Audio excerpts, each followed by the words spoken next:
Power sharing का idea simple है। जब पावर सिर्फ एक ग्रुप या एक लीडर के पास ना रहे और डिफरेंट लोगों, ग्रुप्स और लेवल्स ऑफ गवर्नमेंट में बांट दी जाए, तब ज्यादा लोग डिसीजन मेकिंग में इन्वॉल्व हो पाते हैं। अब हम इस स्टेटमेंट को इलैबोरेट करेंगे और एग्जाम्पल से समझेंगे। Let's use a simple diagram to make the relationship easier to see. पहले क्लैरिटी बनाते हैं।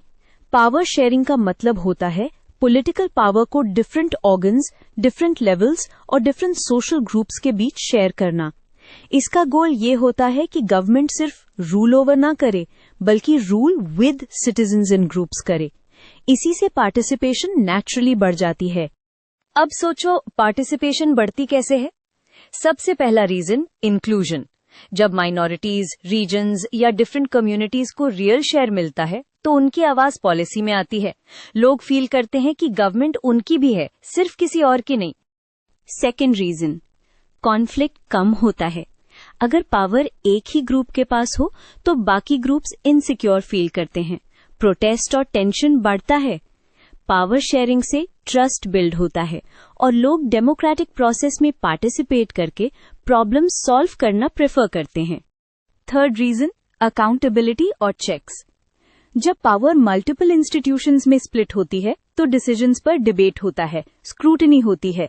सिटीजन्स को भी स्पेस मिलता है फीडबैक देने का और गवर्नमेंट को आंसरेबल बनाने का।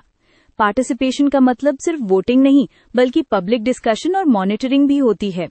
फोर्थ रीजन है रिप्रेजेंटेशन इम्प्रूव होती है। अलग अलग लेवल्स के लिए डिसीजंस, जैसे कि लोकल गवर्नमेंट वाले decisions, directly daily life issues को हैंडल करते हैं।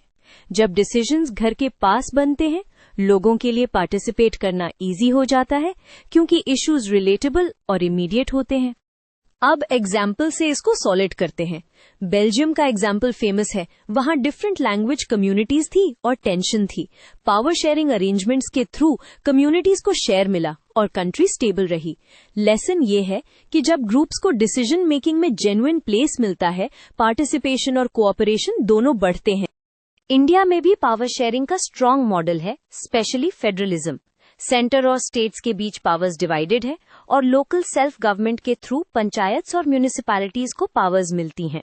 इसका डायरेक्ट इम्पैक्ट ये है कि ऑर्डिनरी सिटीजन्स लोकल डिसीजंस में एक्टिवली पार्ट लेते हैं, जैसे वाटर, सैनिटेशन, रोड्स, स्कूल्स के इश्यूज पर।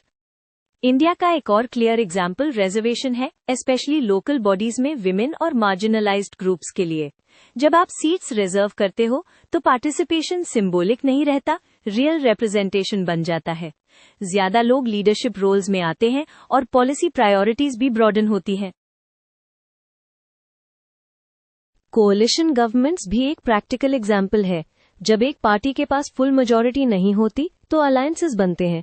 इसमें डिफरेंट पार्टीज, डिफरेंट रीजन्स और इंटरेस्ट्स रिप्रेजेंट होते हैं। रिजल्ट, पॉलिसी मेकिंग में नेगोशिएशन होती है और more sections feel included, which encourages participation and support. तो कंक्लूजन बिल्कुल क्लियर है। पावर शेयरिंग पीपल्स पार्टिसिपेशन को बूस्ट करता है क्योंकि इंक्लूजन बढ़ता है, कॉन्फ्लिक्ट्स रिड्यूस होते हैं, अकाउंटेबिलिटी स्ट्रांग होती है और रिप्रेजेंटेशन ग्राउंड लेवल तक रीच करती है। एग्जाम में लिखते टाइम डेफिनेशन, 3 to 4 रीजंस और 2 to 3 एग्जाम्पल जरूर इंक्लूड करना। आंसर कंप्लीट और स्ट्रांग बन जाएगा।